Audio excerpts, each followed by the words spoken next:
je m'appelle Lou, j'ai 21 ans, j'ai le syndrome de Noonan. Je témoigne aujourd'hui pour donner des informations aux personnes qui en ont besoin.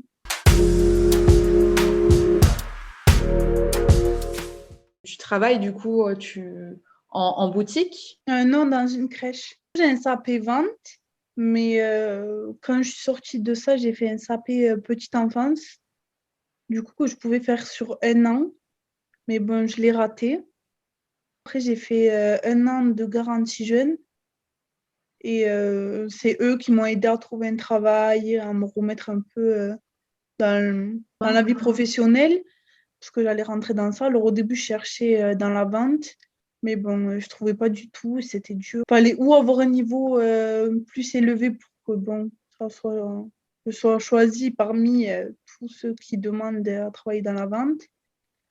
Et puis, il n'y avait pas beaucoup de place. Il faut vraiment partir ou à Paris. Et ça, bon, je voulais pas, surtout pour être vendeuse, j'allais pas partir à Paris. Et du coup, et puis le coronavirus, ça a rien arrangé en fait pour chercher du travail. Et puis après, j'ai trouvé cette annonce pour une crèche. Alors, c'est pour du nettoyage, quoi, agent d'entretien, mais aussi, je, je fais animatrice en gros. Je suis à des petits moments avec les enfants. Ah bah, c'est super. Et Ouais. c'est quelque chose qui te plaît? Oui, ben là, du coup, je me suis réinscrite au CAP et je le passe à la fin de l'année, enfin en juin. C'est un super projet. Voilà. Après, à voir. C'est un parcours professionnel qui te correspond plus. Oui. Puis même moi, dans ma personnalité, je me vois plus travailler avec les enfants maintenant que travailler dans la vente où il faut rester debout toute la journée, 35 heures. Moi, c'est pas possible en fait. Puis j'ai fait beaucoup de stages dans ça et je me vois pas du tout. Ça serait très très compliqué de. Enfin, très très. J'abuse un peu, mais ça serait compliqué, c'est vrai. Puis il faut le tenir à ce métier dans l'âge. Déjà, ça me fatigue là alors que j'ai que 20 ans. Alors, j'imagine pas dans 10 ans, 25. Impossible. Après, je me fatigue beaucoup, donc ça aussi, ça arrange rien. Déjà, là, j'ai un contrat de 4h30 par jour, donc, et même là, avec peu d'heures, ben, je reste fatiguée. Après ça, à la fin de la journée, je suis morte. Donc, bon. C'est pour ça aussi que je veux faire le dossier, si je peux avoir une petite aide à côté. Pour toi, ce qui est l'idéal, c'est d'avoir du mi-temps plutôt. Oui. Après, là, attention, ils m'ont proposé que ça, donc bon, tant mieux. Puis avec toutes les aides de l'État, enfin, je me retrouve à un salaire, ça va quoi, je peux vivre tranquillement, sans problème, tout ça avec un petit contrat. Donc bon, pour l'instant, c'est que du plus.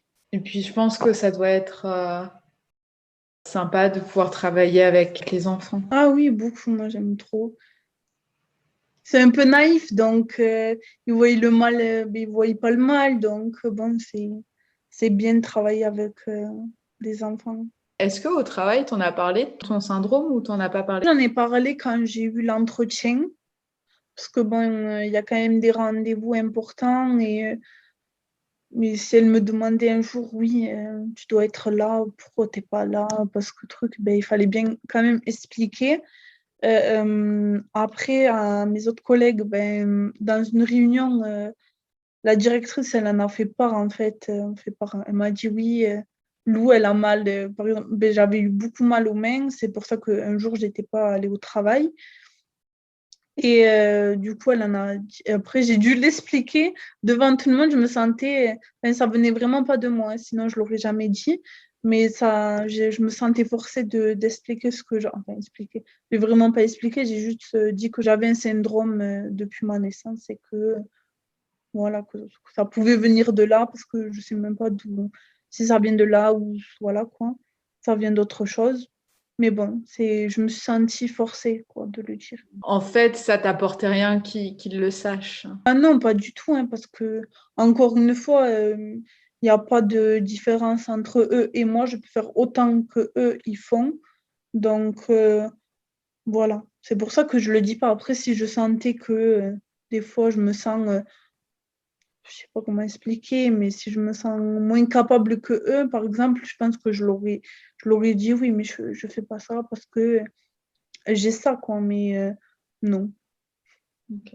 Et puis même, je pense, si je me sentais pas trop capable de le faire, je me donnerais à fond pour y arriver, pour qu'ils voient aucune différence ou quoi. Ils t'en ont reparlé, eux, après? Non, pas du tout, parce que vraiment, je suis allée très vite sur le sujet. Je me suis pas étendue, j'ai juste dit que j'ai ça en fait depuis la naissance et c'est tout. Et vraiment, je l'ai dit à voix basse, j'espère que personne n'a entendu. Et voilà. Après, je suis pas là comme il y en a qui peuvent pas être là parce que ils ont mal au dos, par exemple. Enfin, on est dans un métier quand même où on bouge beaucoup, où on porte, où on fait. Enfin, voilà quoi. Il y a beaucoup de choses à faire, donc il n'y a pas que moi aussi qui n'est pas là parce que j'ai des douleurs. Donc bon, ça aussi, ça y fait.